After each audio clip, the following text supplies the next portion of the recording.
അടിപൊളി അവക്കാടോ നമ്മൾ മരത്തിൽ നിന്ന് ലൈവ് നേരിട്ട് പൊട്ടിക്കേട്ടാ. അത് പഴുത്തണ്ടല്ലോ ഏട്ടാ, മൂത്തണ്ടല്ലോ. ഒരുവിധം മിക്കത് മൂത്തണ്ടല്ലേ. പലരും കായ്ക്കള്ളാന്ന് പറഞ്ഞ് വെട്ടിക്കളയണ മരമാണ്. പക്ഷെ ഇവിടെ നന്നായിട്ട് കായ്ച്ചുണ്ട്.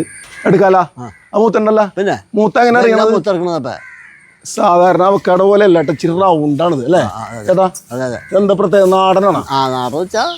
സാധാരണ നമ്മൾ തന്നെ ഒരു ഓവൽ ഷേപ്പാണ് അല്ലേ? ഈ മൂന്നെണ്ണം ഒരുമിച്ച് പൊട്ടിക്കട്ടെ? പൊട്ടിച്ചോട്ടെ.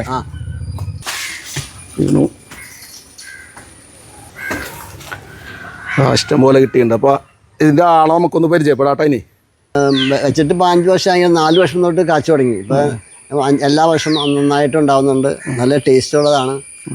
കിട്ടിയാണ് ചേച്ചി? ഇത് ഓൺലൈനിൽ ഞങ്ങൾ വിൽപ്പന നടത്തുന്നുണ്ട്. ഓൺലൈനിൽ കൊടുക്കണ്ട? അപ്പൊ നമ്പർ കൊടുത്തോട്ടെ. ഒരു മരല്ലോ തീരാറായി. ഇത് ഞങ്ങള് ബാംഗ്ലൂര് പോയിപ്പോ അവിടെ നിന്ന് ഞങ്ങള് ഫ്രൂട്ട് വാങ്ങി കൊണ്ടുവന്നു. ഫ്രൂട്ട് കൊണ്ടുവന്ന് ഇവിടെ ഞങ്ങൾ കഴിച്ചിട്ട് അത് പാവീതാ.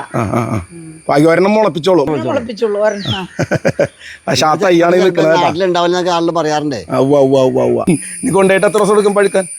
2 ദിവസം 3 ദിവസം വെച്ച് കഴിഞ്ഞാല് മരത്തിൽ നിന്ന് പഴുത്ത് കിട്ടൂലല്ലേ? ഇത് ശരി വളരെ ചുരുക്കം വീഴാൻ പറ്റുകയാറുണ്ട്. ശരിക്കും നമ്മൾ പൊട്ടിച്ച് പാകാകുമ്പോ പൊട്ടിച്ച് വെക്കണാണ് ബെസ്റ്റ്.